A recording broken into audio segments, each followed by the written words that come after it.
Hello there, good evening. Welcome to Look North, our top story tonight. How clean is the air we breathe? New data from Bradford shows the impacts air pollution has on our NHS. There's about 70 patients in currently at the moment, and having a quick look through the screen, about 6 or 7 of those are directly related to respiratory disease. Experts say pollutants can cause problems for people up to 100 days after exposure. Also tonight, RNLI lifeguards have told us they've stopped putting up warning flags in Scarborough South Bay, even when water quality is poor. Tonight, Look North, I'm going to be Phoebe Dell. Join us from Dollywood Barnsley a little bit later on in the show. And these aren't the hills you're looking for. The Yorkshire Water advert pulled because it shows off everywhere, but here. Well, those showers have been few and far between today. Many of us have been dry. This was Greasborough near Rotherham, a lovely setting earlier this afternoon. But more rain on the way. Join me for the very latest.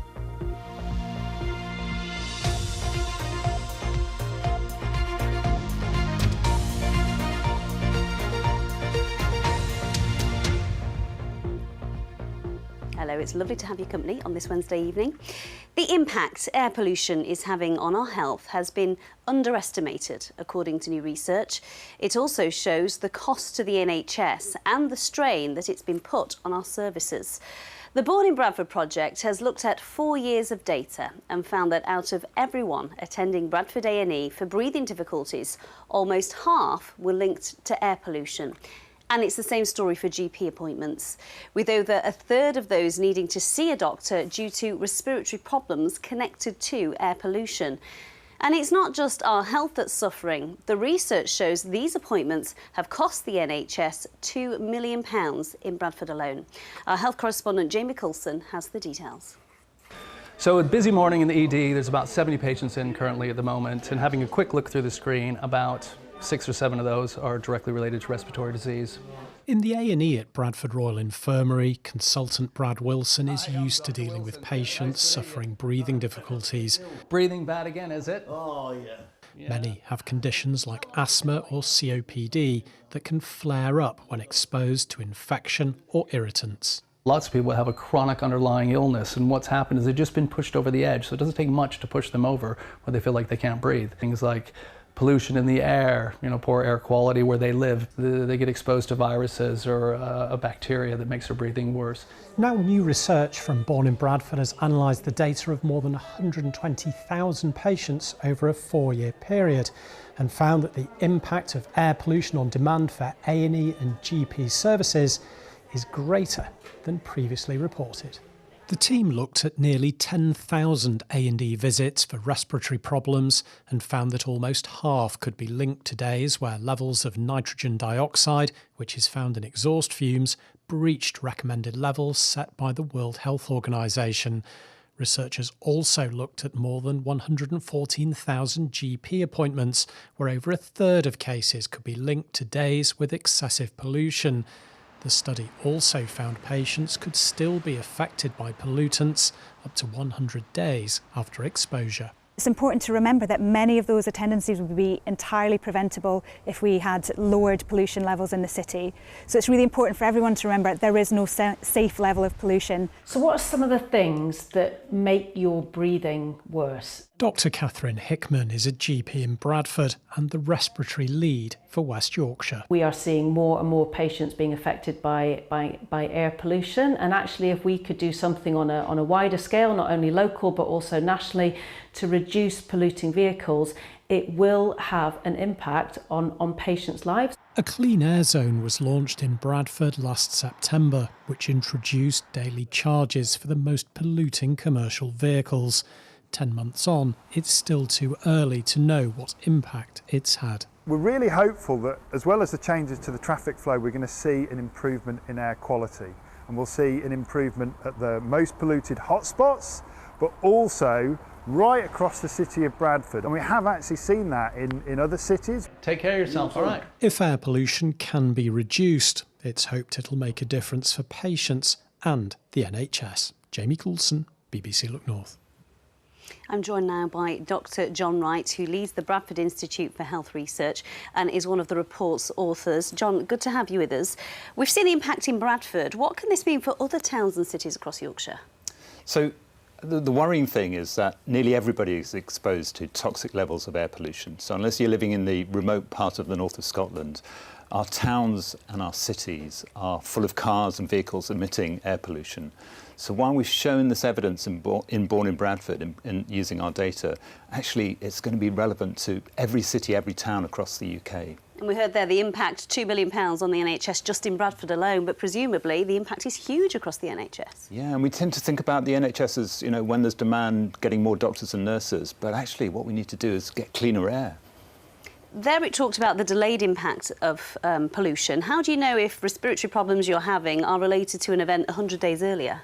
So we can look at the exposure, the air pollution, and look at outcomes and track them over time and adjust for all the different variables that might be affecting it. And we know, and this is evidence that we've been developing in Born in Bradford over the last 10 years, as well as internationally, how the particles in air pollution, the gases in air pollution, the toxic gases, are not just inflaming our lungs and our airways, but also entering our bodies and damaging our hearts and our brains and our muscles. So the more we pick up on this evidence, the more we understand how long-term effects are working. How do you get public opinion on the side of this, though? We had by-elections recently. In Uxbridge, clean air zones were really big on the agenda. If public aren't in favour, how do you implement it all? So slowly. I mean, we've worked with our communities in Bradford. Most people support the clean air zone in Bradford. Most people want to have clean air. What's not to like, Amy? There was opposition, though, wasn't there? There was opposition, and a vocal opposition. And I think we need to work with people to provide the evidence, the science, to show what the harm is, but also, when we introduce clean air zones, to show what the benefits are. Dr. John Wright, thank you.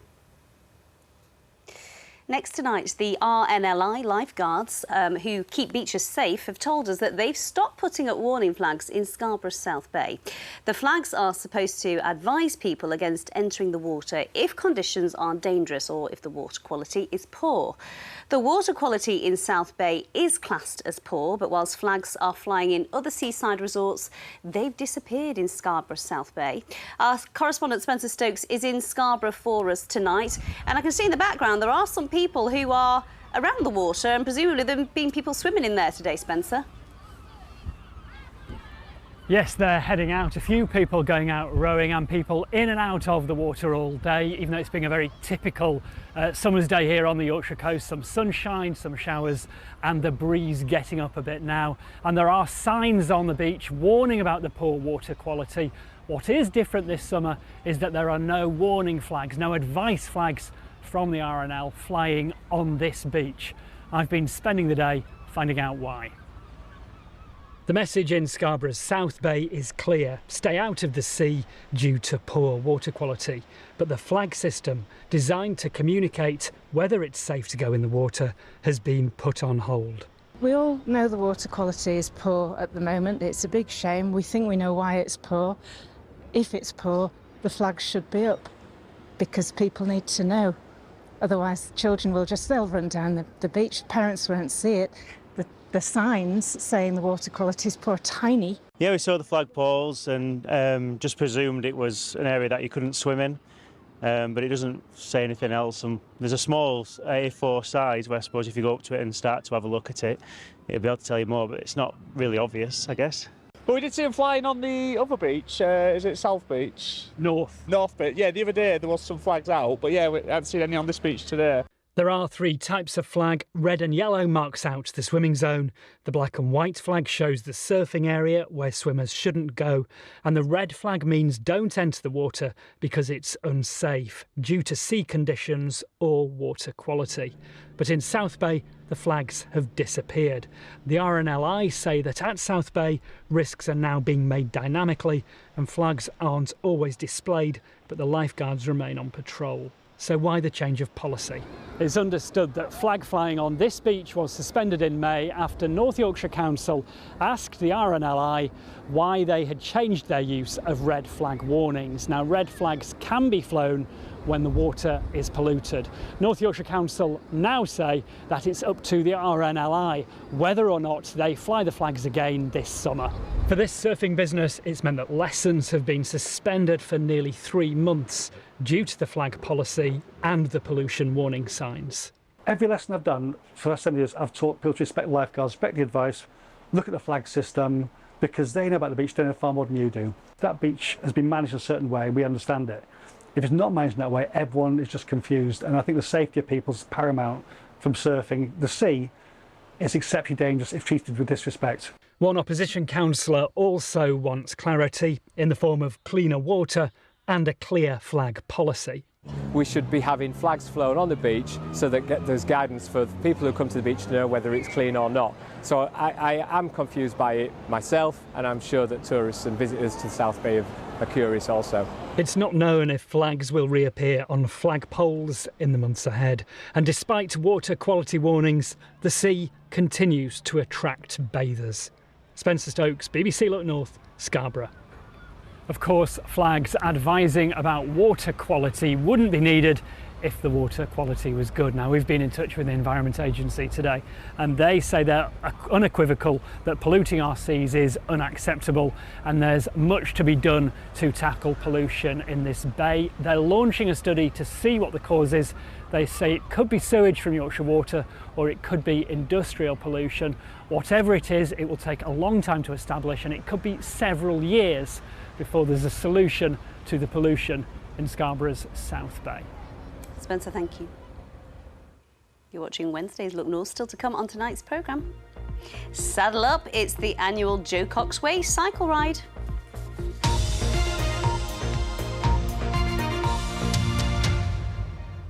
Let's take a look at some other stories coming into our newsroom today. The Prime Minister has acknowledged that the Infector blood disaster has been an appalling scandal and victims' hurt continues to this day.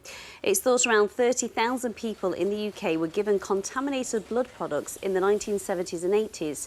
Stephen Walker from Chesterfield was one of the victims. He died at Sheffield Hospital in 2017 from a heart attack aged 37.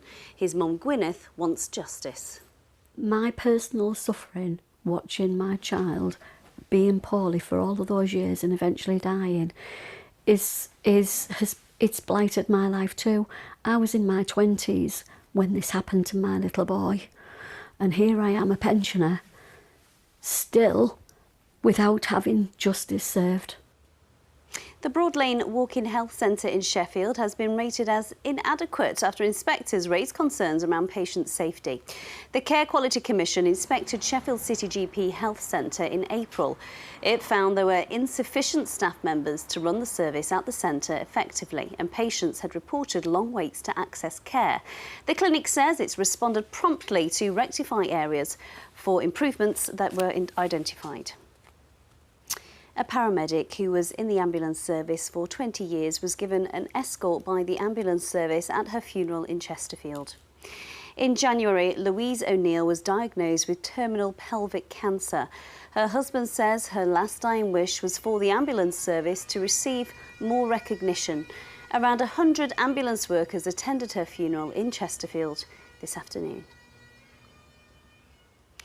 Tomorrow we'll be looking at the issues of potholes, and not for the first time, sadly. If you've got some particularly shocking examples near you, then please send us your pictures to look.north@bbc.co.uk and get in touch on our Facebook page via BBC Yorkshire. You can also get in touch on Twitter, on Instagram. Potholes always gets you talking, so we look forward to seeing those pictures. A row has erupted in a picturesque North Yorkshire village after a vote of no confidence and a mass resignation of parish councillors. A video of the latest meeting in Thornton Le Dale has gone viral on social media, and it has shades of an infamous parish council meeting during lockdown where Jackie Wheeler, remember that name, Weaver even, Jackie Weaver was told she had no authority. Luke Walton reports. No. Sandra! You are not chair, be quiet. No, I'm not, but neither are you acting in any democratic manner. Shouting matches at recent parish meetings have created national headlines.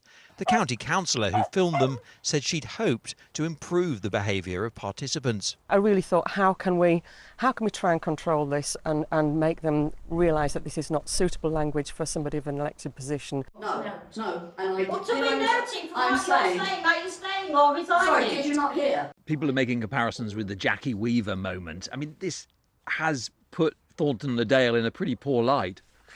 I think this is far worse than Jackie Weaver, to be honest, you know, and it's in real life. But as I say, it's a small minority of village life. In recent weeks, residents voted 3-1 in a non-binding poll in favour of dissolving the council and holding fresh elections.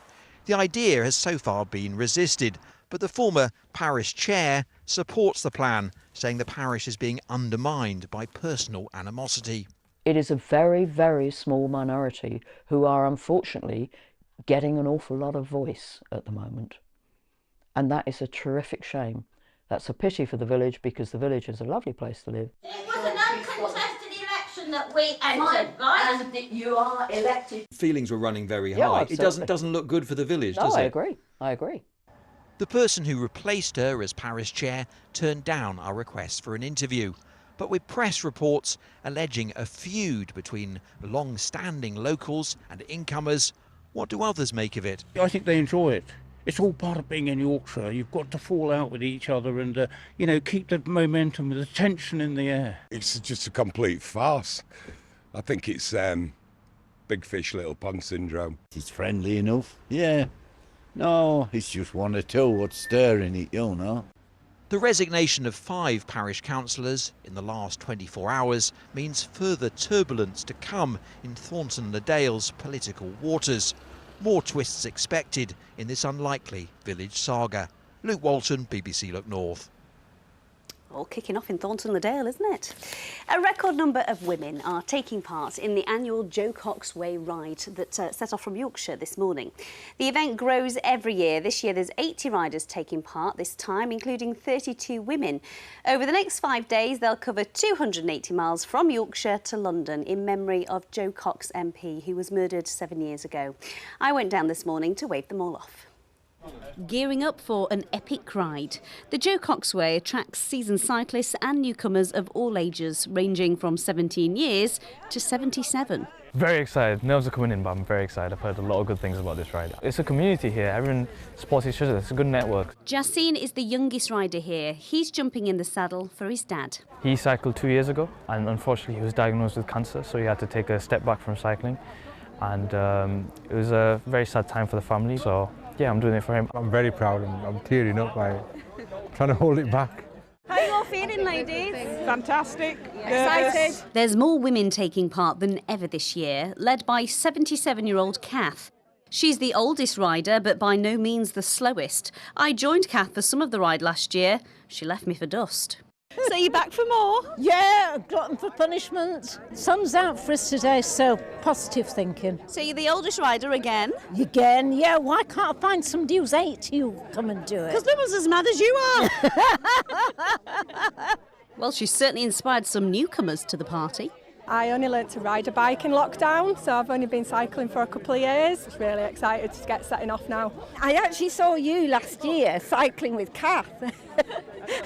And I'd not even heard of it before then. I just thought, why not? So it's my fault. It's you. Everyone is here today because of Jo Cox and her legacy. This is actually an event that brings home Jo's more in common theme, the words, because we've got 80 very, very diverse people. We've got more women this time. Absolutely fantastic. That was the first thing that hit her when she went to Parliament, the shortage of females. 3, 2, 1, So with a bit more girl power on the pedals, new friendships and adventures await as the team ride 280 miles to the capital. Good luck to them all, they're all in high spirits. A singer from South Yorkshire says an argument she's having with Facebook is affecting her living. Bibi Dell from Barnsley is a tribute artist and she performs as, well, somebody you'll probably recognise. But despite making this clear on her social media channels, her page has been banned. Beth Parsons has been to meet her. Adele may not work your average 9 to 5, but she's sure got a way to make a living. The buzz from the crowd, it's not like work, it's like fun, and I just love doing it. I love my job. Tumbled out of bed and I stumbled to the kitchen, poured myself a cup of ambition, yawning, stretching, trying to come alive. Performing across Yorkshire, meet Barnsley's very own Dolly Parton tribute act, BB Dell. RDIVORCE. Facebook, that's what you've done to me. When I started doing my Dolly, everybody said you need a Dolly Parton Facebook tribute page. So that's when I did my BB Dell as Dolly Parton tribute page. Lots and lots of followers, and it's like building a brand, like a business. Your logos, your look, and people follow you, they find you from all over the world. So I had a fantastic site, lots of interaction, lots of inquiries for bookings. But recently, Facebook and Instagram have changed their tune. They're now banning some people who impersonate others. And this is what I had. It said, sorry, your page has been unpublished. This is because BB Dell's Dolly Parton tribute goes against our community standards on impersonation. What do we want? Lift the band. When do we want it? Now! She's not the only one who's lost their social media channels, though. Other tributes, including George Michael, Britney Spears and Freddie Mercury, protested about it outside Meta headquarters in London last month.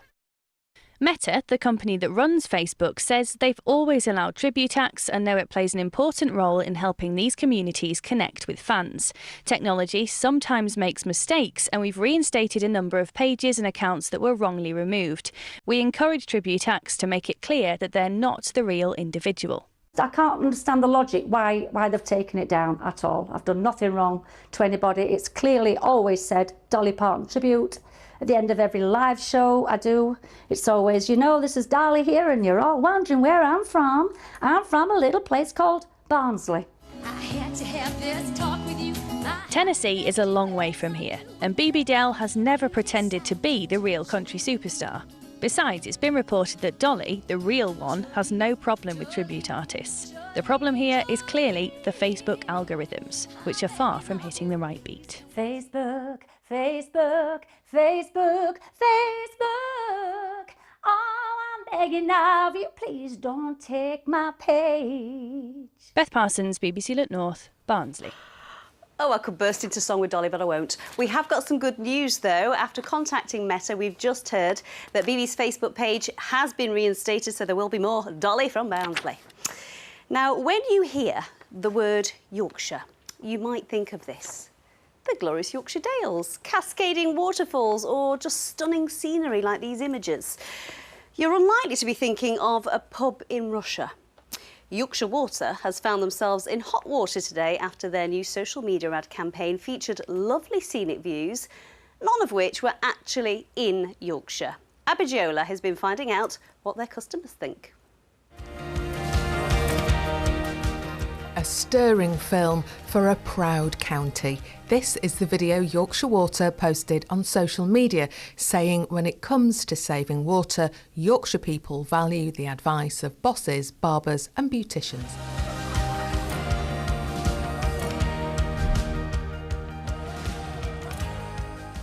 But let's rewind and take a closer look, because these aren't the Dales or the Pennines, these are the Malvern Hills in Herefordshire, nearly 200 miles south. We found the footage available to buy on a video production website. Nothing wrong with that, it's how the advertising industry works. But this isn't Yorkshire. And it turns out some of the other shots come from even further away. Notice anything strange here? Well, in Yorkshire, steering wheels tend to be on the other side of the car. It seems this was filmed by a video producer in Ukraine. And this isn't a Yorkshire pub. A bit of detective work by the BBC discovered that the footage is actually from the bar Eskimos on the Black Sea in Russia. And that's really stupid, isn't it? Like, basic. Why on earth would they use pictures of the Ukraine? I don't even understand their logic. That's bizarre. It's Yorkshire Water. Obviously, you show pictures of places in Yorkshire. It's sad that the corporations are ignoring their own people. I don't like that. The original video has been deleted, and this afternoon Yorkshire Water have released a new one. This is filmed in Yorkshire and features customers in Harrogate giving their water saving tips. The team were quite eager to get the video out there, and unfortunately, it had some stock footage in that wasn't from Yorkshire. As soon as we were aware of that, we took the footage, we took the video down. And as I say, it's just a genuine mistake on our part. We really do try to reflect the Yorkshire that we serve here in Yorkshire. We're really proud of our Yorkshire roots and work really hard to make sure our content reflects the diversity of the beautiful Yorkshire that we live in. It's better to use this than it is to use the water that comes out the tap in the house. In correcting their social media mistake, Yorkshire Water hope their message still filters through. Abby Jayola, BBC Look North. I mean, to be fair, left-hand drive's an easy mistake to make, isn't it? Do you think that production company will be getting any more work in the near future, Amy? I'd love to be a fly on the wall in that meeting this morning. Anyway. Are you going to show us a forecast from the South Pole? Well, I can it's relevant to Yorkshire. Well, it's cold, I'll tell you that much. But we've got water in the forecast. I mean, I don't know whether that's the River Calder near Wakefield, Middlestown. I'm sure you'll tell me if it's not, but it's a very nice scene. And some good news for Yorkshire Water. How about that? This is Fewston Reservoir, looking really quite healthy. As you might imagine, there was a lot of rain over the weekend. You compare that with this time last year, and it was looking very depleted, but not so this year. Let's have a look at the contacts. If you want to send some pictures and get them on the telly, Twitter, Instagram, and the Weather Watcher website. So there's more rain for those reservoirs tonight. It really is going to be a miserable evening, a miserable night, but we should see a slow improvement developing from the west through tomorrow. And I think tomorrow afternoon should be reasonably bright and quite warm and humid. Now, it's going to be warm because that system's actually pulling warm air up from the subtropics. Friday's not looking too bad. The odd shower, otherwise mostly dry with some sunshine. But I'm afraid the weekend is looking unsettled and quite windy with sunshine and showers. Those showers really quite frequent as we head into Sunday. And next week, of course, the end of July, beginning of August, it stays the same with low pressure dominating the weather. Now, there's the weather front bringing rain in from the west. It's already chucking it down across the Pennines. That rain within an hour will be along the coast, and then it really sets itself in a wet, miserable evening and night with extensive hill fog over the Pennines. The rain will ease off later. We'll be left with a legacy of low cloud, mist and further patchy rain and drizzle, especially over the hills. We'll see lowest temperatures, really quite warm for a nighttime temperature, 14 or 15 degrees. So tomorrow's high water times in Filey 11:41, Bridlington at 11:55. So it's a cloudy, damp start, especially across the Pennines. The drizzle over the Pennines should die away by the middle of the day. The afternoon looks better. It slowly brightens with some sunshine. Risk of 1 or 2 showers. Most of us, though, becoming dry and, feeling quite humid. Temperatures 22 degrees, 72 Fahrenheit. 1 or 2 showers on Friday, otherwise mostly dry with some sunshine. The weekend, showers becoming frequent as we head into Sunday. That's the forecast. Sure those pictures are from Yorkshire? Absolutely guaranteed. Just wanted to check. That's it from us. Tom Ingalls here with your late news. Bye-bye.